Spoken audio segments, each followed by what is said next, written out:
Good morning. It's time for Daily Chapel. The text is Acts chapter 2, verses 1 through 21. The Reverend Doug Griebenaw is preaching. The broadcast of chapel is underwritten by LCMS International Mission and Ministry to the Armed Forces. I appear to have prepped a sermon on a different text.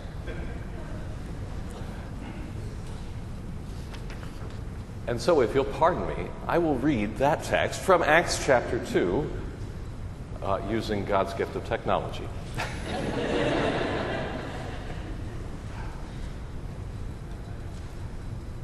A reading from Acts chapter 2, beginning at verse 22. Peter said, "Men of Israel, hear these words. Jesus of Nazareth, a man attested to you by God with mighty works and wonders and signs that God did through him in your midst, as you yourselves know. This Jesus, delivered up according to the definite plan and foreknowledge of God, you crucified and killed by the hands of lawless men. God raised him up, loosing the pangs of death, because it was not possible for him to be held by it. For David says concerning him, I saw the Lord always before me, for he is at my right hand, that I may not be shaken. Therefore my heart was glad, and my tongue rejoiced. My flesh also will dwell in hope. For you will not abandon my soul to Hades, or let your Holy One see corruption. You have made known to me the paths of life. You will make me full of gladness with your presence. Brothers, I may say to you with confidence about the patriarch David, that he both died and was buried, and his tomb is with us to this day. Being therefore a prophet, and knowing that God had sworn with an oath to him that he would set one of his descendants on his throne, he foresaw and spoke about the resurrection of the Christ, that he was not abandoned to Hades, nor did his flesh see corruption. This Jesus God raised up, and of that we are all witnesses. Being therefore exalted to the right hand of God, and having received from the Father the promise of the Holy Spirit, he has poured out this that you yourselves are seeing and hearing. For David did not ascend into the heavens, but he himself says, The Lord said to my Lord, Sit at my right hand, until I make your enemies your footstool. Let all the house of Israel therefore know for certain that God has made him both Lord and Christ, this Jesus whom you crucified." Grace, mercy, and peace to you from God our Father and from our Lord and Savior, Jesus Christ. This selection from Peter's speaking comes after the Holy Ghost came on Pentecost. That the men present there, upon whom the tongues of fire had lit, were speaking in tongues that they did not know, languages of this world, the native tongues of those men present, to hear the revelation of God. And yet the mockers mocked, hearing language and words that they could understand, and they turned their eyes away and said, "These fools be drunk." Filled with new wine is the more polite way of saying that. Every time sinful man is encountered with something he doesn't like, he reverts back to being about 2 feet tall, a toddler, a preak, a strong-willed child. And you know, I have one of those. I love him dearly, but good golly, this, when it comes in the fall, because I grow my beard, it gets grayer and grayer every year. And sometimes I have to laugh. I imagine, honestly, that our Father in heaven does the same with us. Because we are toddlers. Hey, look, Leo, it's sunny outside. No, it's not. You like eggs? No, I don't. Would you like a chocolate? No. I mean, yes. Thank you. Paraphrasing Star Wars, I like to say, the old Adam is strong with this one. The fact is, the old Adam is still strong in all of us. It is a battle that we continue to fight day in and day out. Which is why every day we return to our baptism, drowning that old Adam that the new man may rise and live before the Lord each day. The old Adam is a wily one, and perhaps we hide it better than the toddlers do. But we bear that same rebellion, that same self-justification. We carry in us, this side of glory, that same death, original sin, and every sin that we commit stemming forth from that deep corruption. Indeed, our capacity for willful self-deception is astounding. God made the heaven and earth, the sea, and all that is in them in 6 days. No, it took billions and billions of years. Male and female, God created them. No, gender is a construct. God formed your inward parts. God knitted you together in your mother's womb. No, it is a clump of cells. My body, my choice. We reject objective truth and reality. We see these things in the world and we turn a blind eye to them. The capacity for us to deny the truth is amazing.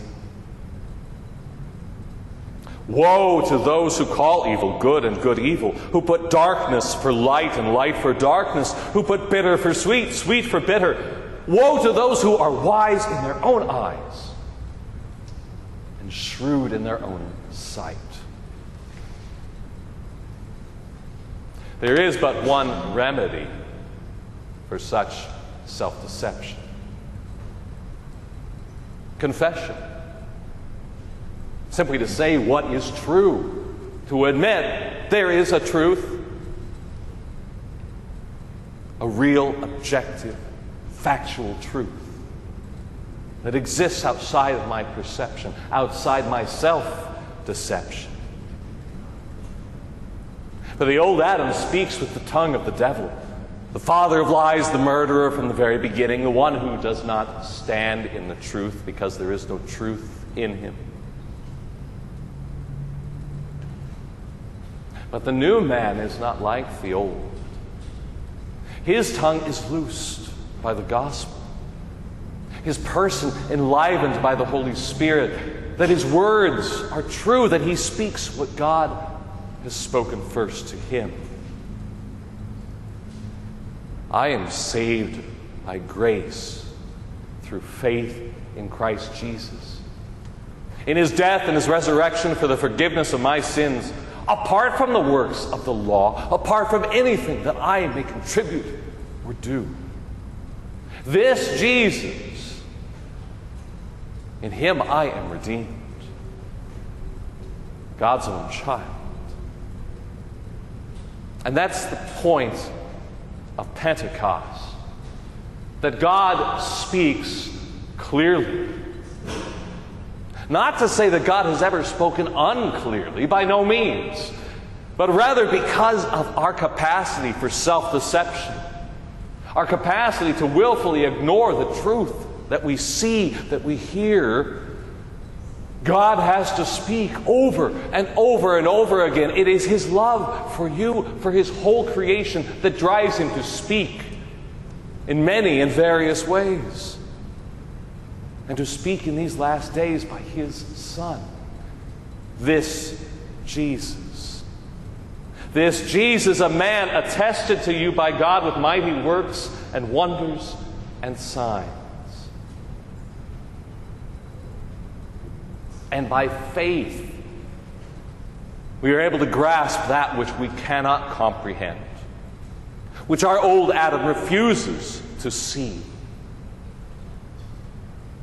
The self-deception of the mockers who heard the word of God from the apostles as the Holy Spirit gave them to speak in languages they did not know, mother tongues of those present there. These mockers said the apostles were drunk when all the evidence pointed to the contrary. And it led Peter to speak as the Holy Spirit gave him utterance. If it is such a challenge for us to accept the truth that is bare before our eyes, to comprehend not only the words that God is speaking, how much harder is it for us to comprehend what those words are saying? That we are forgiven not by anything that we do. Indeed, there is nothing that we can do to contribute to our salvation. For we cannot, by our own reason or strength or anything in this world, believe in Jesus Christ our Lord or come to Him. It is the work of God, the work of the Holy Spirit who calls us by this gospel, by this speaking, this clear speaking, that we may behold the wondrous exchange that God has wrought forth in Jesus Christ. This man attested by mighty works and wonders and signs, the greatest of which is his death and resurrection on the cross. It is of this that King David prophesied, as St. Peter made clear. For you will not abandon my soul to Hades, or let their Holy One see corruption. Peter said, being therefore a prophet, knowing that God had sworn an oath to him that he would set one of his descendants on his throne, David foresaw and spoke about the resurrection of the Christ, that he was not abandoned to Hades, nor did his flesh see corruption. This Jesus God raised up, and of that we are all witnesses. We all speak the truth. And the truth is more marvelous than we can imagine. Shameful, disgraceful death by crucifixion is now the height of God's glory. Condemnation that was poured out, the wrath of God on His own Son, is now for us forgiveness. Death on the cross, death in the grave, is now the gateway to life everlasting. Let all the world know for certain that God has made Him both Lord and Christ. This Jesus whom you crucified. There's no getting around that truth.